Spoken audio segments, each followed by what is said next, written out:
اللہم صلی علی سیدنا محمد وعلی آل سیدنا محمد وبارک وسلم۔ ایک مرتبہ پیارے حبیب صلی اللہ علیہ وسلم نے صحابہ اکرام سے فرمایا کہ بتاؤ غریب کون ہے؟ تو صحابہ نے کہا کہ اللہ کے پیارے حبیب صلی اللہ علیہ وسلم جس کے پاس مال نہ ہو وہ غریب ہے۔ تو آپ صلی اللہ علیہ وسلم نے فرمایا نہیں۔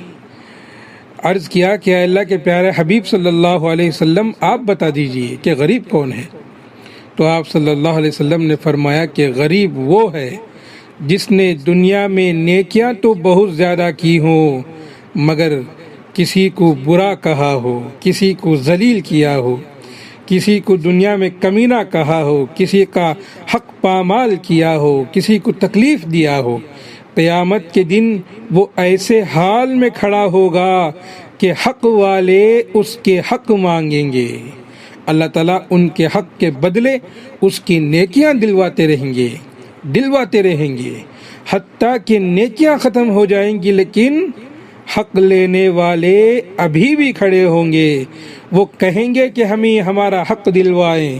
اللہ تعالیٰ ان حق والوں کے گناہوں کو لے کر اس بندے کے سر پر ڈالنا شروع کر دیں گے حتیٰ کہ گناہوں کا پہاڑ اس کے سر پر ہوگا۔ اللہ اکبر۔ تو اللہ کے نبی صلی اللہ علیہ وسلم نے فرمایا کہ غریب تو وہ ہے کہ جس نے نیکیاں تو بہت کمائی مگر حقوق العباد کا خیال نہ کرنے کی وجہ سے قیامت کے دن نیکیاں دینی پڑیں گی اور لوگوں کے گناہ اس کے سر پر لینے پڑیں گے۔ حقیقت میں تو غریب یہ انسان ہے۔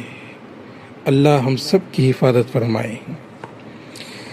اللہ ہمیں دنیا میں سوچ سمجھ کر زندگی گزارنے کی توفیق عطا فرمائے۔ میرے دوستوں، آج ہماری نظر میں غریب کون ہے؟ تو ہم کہیں گے کہ جس کے پاس مال نہ ہو، پیسہ نہ ہو، پھٹے پرانے کپڑے پہنتا ہو، گھر نہ ہو، وہ غریب ہے نا۔ لیکن میرے آقا صلی اللہ علیہ وسلم نے کیا خوب بتایا ہے۔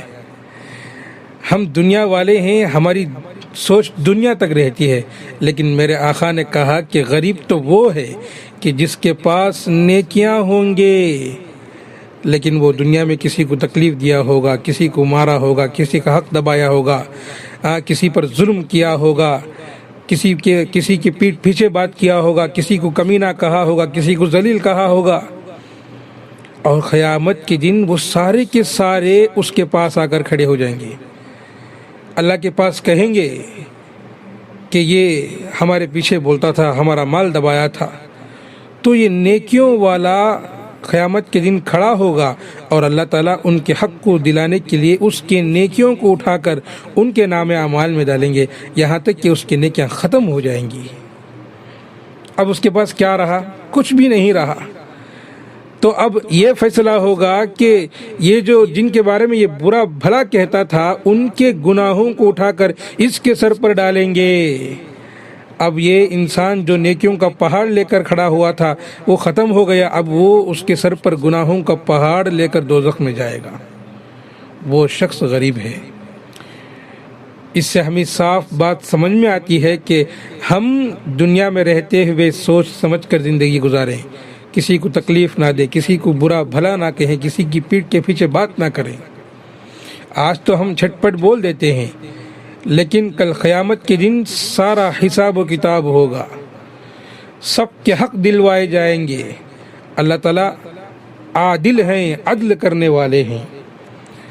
اللہ ہم سب کی حفاظت فرمائے، زندگی اچھی طرح گزارنے کی توفیق عطا فرمائے اور زندگی کو سوچ سمجھ کر اپنی زبان سے نکلے ہوئے ہر لفظ کو، اپنے ہاتھوں سے نکلے ہوئے ہر کام کو سوچ سمجھ کر جس میں اللہ کی رضامندی ہو وہ کام کرنے کی ہمیں توفیق عطا فرمائے۔ آمین ثم آمین۔